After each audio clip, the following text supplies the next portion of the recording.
I would be remiss if I didn't ask a little more about the fund structure and how that works, because it sounds like that provides quite a bit of value to the members as part of their experience.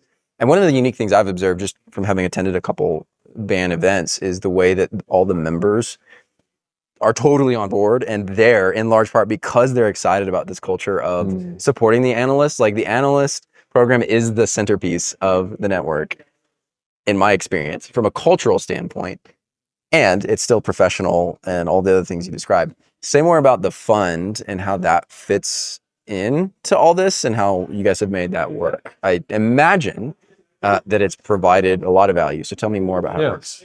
Yeah, so when I joined the Baylor Angel Network, and it kind of starts there because I joined and I kept hearing individuals make this comment of, hey, it's been around a long time and we've seen no exits or profitable ones. And so I just kept hearing it, and I thought, well, that must be true. I then started digging into, okay, what's our portfolio? How do we track data better? Which, by the way, like, if any groups are listening and they're not tracking data that their investors are making, and sharing that with the ACA for these insights that they put together, like, I think that's a huge miss, because, like, as an investor, I want to be thinking about, like, okay, how have I done? What's worked out well? What investments pan out? And what are those common trends that beget success or failure? And so started looking at that. And what I found was that this refrain of, like, well, we haven't had any good exits yet, is actually not true. We'd even had an exit where someone had turned around and given gifts to the university out of their profits, right? But just hadn't said, oh, this was because I made money, right? I mean, it just, no one knew about it because we weren't tracking that. This is like detail. Apex Angel Network reality of, like, we got all these guys together, we're loosely investing, somebody does well, forgets to send the note to tell everybody about it, and you find out 3 years later that they had a 50x, and you're like, what? Yeah, why didn't we know this? We should have sold. No, but this is what happened. As you may have noticed, we are recording this conversation live from the Angel Capital Association Annual Summit. Now, if you're not familiar with the ACA, this is the world's largest professional organization specifically designed for angel investors. So if you're serious about this ecosystem or just generally interested in learning more, the ACA's education, resources, and community are definitely worth checking out. You can go to angelcapitalassociation.org. And I gotta say, this is our second year live recording in the room, and I had an absolute blast. Cannot wait to come back for future years, and I hope to see you there. A quick note before we continue the conversation. Alongside the Diligent Observer podcast and newsletter, I also run an outsourced operations service specifically built to serve angel networks. My team handles things like initial screening, social media, newsletter prep, platform management, and a whole lot more. The kinds of things that either aren't getting done or shouldn't be done by busy community leaders. If that sounds interesting to you, send me a note. Now, back to it.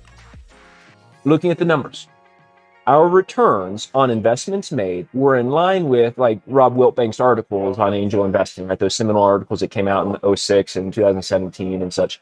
We're in line with that. Great. Half of them failing, 1 out of 10 make the portfolio. Okay. But the average investor had not made money, right? That median individual, because 2/3 of investors were in less than 5 deals. So again, as I kind of look at this, it's like, all right, so our best 2 performing investors, one had invested in 20 companies, so well diversified. The other had invested in 2. One failed, one was a home run. So luck, right? I mean, diversification or luck, you pick. But that middle investor had seen no returns because he'd been in, he decided, I'm going to put in $50,000, or she'd said, I'm going to do $100,000 of, kind of exploring the venture angel space, and they invest and then they wait. And 2-3 years pass, and 3 years is the average time frame it takes to start seeing that first exit, which is a failure statistically. And then they see another one that's a failure, and then they make 1x, and they decide, I'm not doing this. I must be bad at this. I must be bad. I'm going to stop. And what you then find is, okay, so how do we serve members well? Like I said, like, my focus is student experiential education, but if we want the academic program, we need to have a world-class network that is defined and uniquely advantaged by our student program. And so how do we serve members well? They need to make money when they invest. It's not a gift, it's an investment. And if we have an issue of not enough diversification, and I know you can take different approaches on this, because specialization and getting lucky can get you a higher overall portfolio return, but that's not a portfolio per se, right?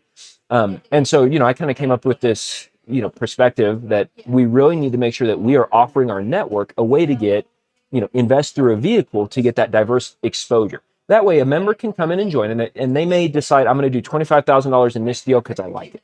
Like, keep that going. They're going to be more involved. They're going to own that investment, talk to the founder and provide the value that angels provide. Love that and don't want to go away from it.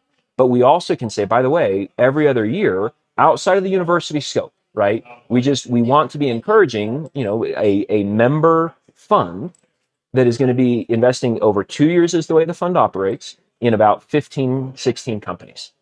And the idea there is you are getting your index fund type exposure, right? They have an investment committee on the fund. It's not a true strict sidecar. They're looking at companies, they're making individual investment decisions on this to decide, what should we invest in? But then a member can come in and they can opt in or out. There's no requirement. And they can get that diverse exposure with, $100,000 and decide the 2 or 3 or 4 that they're going to invest in directly. That serves members. It also serves founders because we can come in and point to the fund. We can actually serve a little better, and it increases the dollar size that we're investing in these companies. So providing more capital to founders and, that third stakeholder group that I care about, just passionately as a student. The fund is outside of Baylor, but it makes us a better network as the student program, and we hire interns out of it. So summer internships when I have the students here during the semester, they leave for the summer. The fund has actually been able to hire a student intern in the summertime to come in and continue to get that exposure, that experience with an angel fund.